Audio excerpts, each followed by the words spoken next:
Sebelum melanjutkan, jangan lupa subscribe dulu. Terima kasih. Bab 17, hanya Huang Wei yang masuk.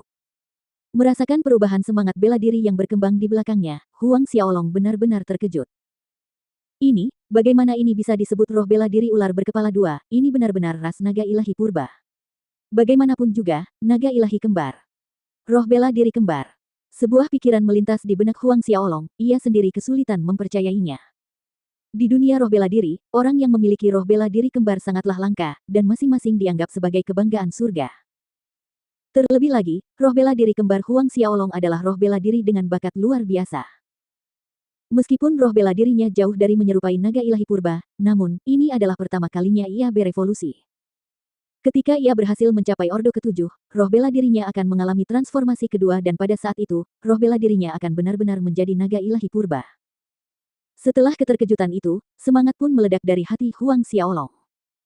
Ia tidak menyangka evolusi jiwa bela diri yang ia nanti-nantikan akan terpetakan seperti ini, jiwa bela dirinya ternyata adalah jiwa bela diri kembar yang memiliki bakat luar biasa. Lalu, apa kemampuan roh bela diri yang terbangun? Ada dua, sebenarnya ada dua. Memori warisan dipindahkan ke Huang Xiaolong dari naga hitam dan biru kembar. Secara umum, roh bela diri yang mengalami transformasi pertama hanya akan membangkitkan satu kemampuan bakat bawaan dari memori warisan roh bela diri mereka, dan karena Huang Xiaolong memiliki roh bela diri kembar, ia memperoleh dua kemampuan bawaan. Sambil mengingat-ingat kembali kenangan lamanya, Huang Xiaolong duduk bersila di ranjang giok yang dingin. Siluetnya tiba-tiba kabur dan menghilang sepenuhnya dari ruangan.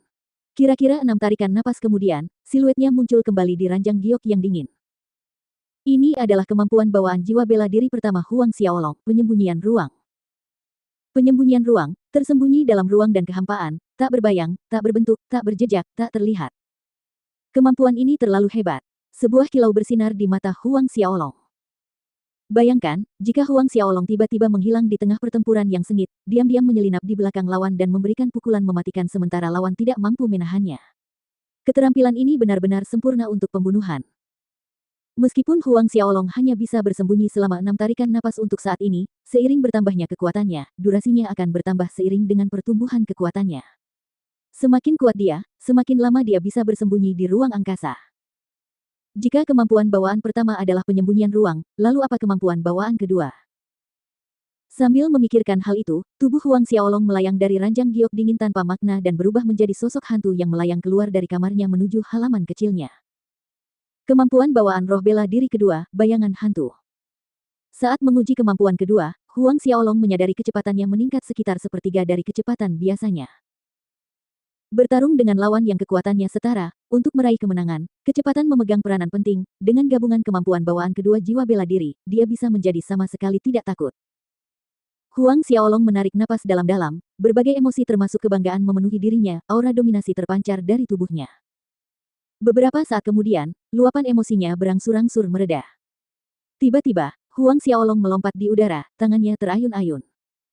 Satu demi satu jejak telapak tangan halus mengembun di langit malam. Setelah menerobos kali ini, dia jelas dapat merasakan kelincahannya meningkat 2 kali lipat, dan pada setiap serangannya, daya ledak otot-ototnya menjadi lebih ganas dan lebih intens. Hal ini tidak terjadi saat dia berada di Orde ketiga. Pada tahapan prajurit awal, dari tingkat pertama hingga tingkat ketiga, ki pertempuran di Meridian memperkuat seluruh otot tubuh, melembutkan daging agar lebih kencang, lebih padat, dan lebih bertenaga. Sedangkan pada tingkat keempat, ki pertempuran di Meridian tidak hanya memurnikan otot tetapi juga urat. Salah satu telapak tangan Huang Xiaolong mengenai batu besar berukuran setengah meter yang terlupakan di sudut halaman kecil sebelum ia mendarat di tanah. Angin malam bertiup dan batu besar berukuran setengah meter itu hancur menjadi serpihan bubuk, menyebar ke setiap sudut halaman kecil. Dari orde pertama ke orde ketiga, setiap terobosan orde meningkatkan kekuatan seseorang sebanyak 1 batu, dan setelah maju ke orde keempat kekuatannya berlipat ganda. Saat ini salah satu serangan Huang Xiaolong mengandung kekuatan 6 batu. Fajar menjelang dan sinar matahari yang lembut membelai kulit Huang Xiaolong seolah-olah tubuhnya memiliki lapisan halo keemasan. Huang Xiaolong berdiri tak bergerak di halaman kecilnya, membiarkan kehangatan matahari memenuhi tubuhnya sebelum melangkah ke arah halaman timur. Namun, saat ia mencapai aula utama halaman timur, ayahnya Huang Peng tidak ada di sana, hanya ibunya Su Yan yang ada di aula tersebut. Ayah pergi ke aula besar. Tanya Huang Xiaolong dengan bingung. Su Yan mengangguk dan berkata, pagi ini, kakekmu memintanya untuk datang, bahkan Huang Ming dan tetua Manor dipanggil. Aku tidak yakin apa yang sedang mereka bicarakan. Mendengar ini, Huang Xiaolong memutuskan untuk menunggu sampai ayahnya kembali. Di aula besar, Huang Qide duduk di kursi utama, dan tatapannya menyapu wajah setiap orang yang hadir sebelum membuka mulutnya untuk berbicara. Besok, kolam roh dibuka, dan Huang Wei dipilih untuk berlatih di dalam selama 1 bulan. Mendengar ini, mereka yang hadir di aula besar saling bertukar pandang penuh pengertian dan kemudian mencuri pandang untuk memeriksa reaksi Huang Peng. Huang Qide mendirikan Huang Klan Manor dengan tangan kosong sehingga tidak ada tetua yang berani menentang hal-hal yang telah diputuskannya, sebagai tuan. Menurut aturan yang telah ditetapkan selama bertahun-tahun, pemenang pertandingan tanding setelah kebangkitan roh bela diri berhak memasuki kolam roh untuk berlatih selama 1 bulan. Jelas, Huang Xiaolong adalah pemenangnya dan harus memasuki kolam roh kali ini. Ketika Huang Peng mendengar pengumuman ayahnya, dia tercengang sejenak, amarah membara di hatinya, dan dia berdiri dengan marah, "Ayah, ini tidak adil. Dalam pertemuan klan tahun ini, jelas bahwa Xiaolong yang mengalahkan Huang Wei. Mengapa jatah kolam roh diberikan kepada Huang Wei?" Huang Qide sedikit malu. Dia menyadari ketidakadilan situasi ini, dan baik kebenaran maupun akal sehat tidak ada di pihaknya sehingga dia tidak bisa menegur perilaku putra keduanya. Dia hanya bisa bergumam dengan tidak meyakinkan, meskipun tahun ini Xiaolong menang atas Huang Wei, itu hanya kebetulan, jika dibandingkan dengan bakat mereka, bakat Huang Wei jauh lebih tinggi daripada Xiaolong. Kali ini dia bisa menerobos ke orde kedua karena 3 buah yang ditelannya. Awalnya aku menetapkan pemenang akan dapat memasuki kolam roh, yang sebenarnya kumaksud adalah murid paling berbakat setiap tahun yang baru saja bangkit dari semangat bela diri yang memenuhi syarat untuk memasuki kolam roh untuk berlatih. Kemarahan dalam diri Huang Peng tidak mudah diredakan, dia tiba-tiba menyela, "Omong kosong. Hanya murid paling berbakat yang memenuhi syarat untuk memasuki kolam roh untuk berlatih. Mengapa ini tidak diungkit sebelumnya? Mengapa menunggu sampai Xiaolong menang baru berubah menjadi murid paling berbakat?" Huang Qide tergagap, tidak tahu bagaimana menjawabnya. Pada saat ini, Huang Ming berbicara, "Kakak kedua, apakah ayah adalah penguasa istana atau kamu? Kamu masih memiliki kualifikasi untuk mempertanyakan atau mengomentari keputusan ayah."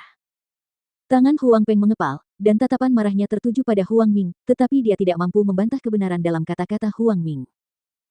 Tuan Manor kedua, semua keputusan yang dibuat Tuan Manor tua adalah untuk kepentingan Manor klan Huang. Tetua Zhou Guang membuka mulutnya, semua orang tahu bahwa bakat Tuan Muda Xiaolong jauh lebih buruk daripada Tuan Muda Huang Wei. Jika Tuan Muda Xiaolong memasuki kolam roh untuk berlatih, itu hanya akan menyia-nyiakan potensi kolam roh.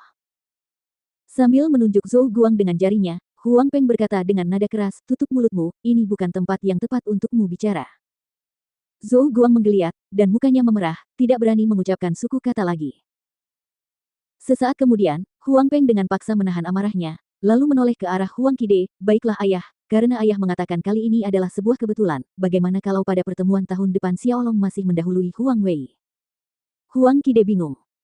"Menurutmu, selama pertemuan klan tahun depan, Xiaolong akan mengalami nasib buruk lagi?" Huang Ming berkata, "Baiklah, jika Xiaolong menang lagi selama pertemuan klan tahun depan, aku akan memberimu 100 ki pertempuran dan meminta maaf padamu." 100 ki pertempuran hampir setara dengan 1 bulan latihan di kolam roh. Bagus. Huang Peng menatap tajam ke arah Huang Ming, "Ingat apa yang kau katakan hari ini." Setelah mengucapkan kalimat ini, Huang Peng berbalik dan berjalan keluar dari aula besar, tidak repot-repot menyapa Huang Qide sebelum pergi.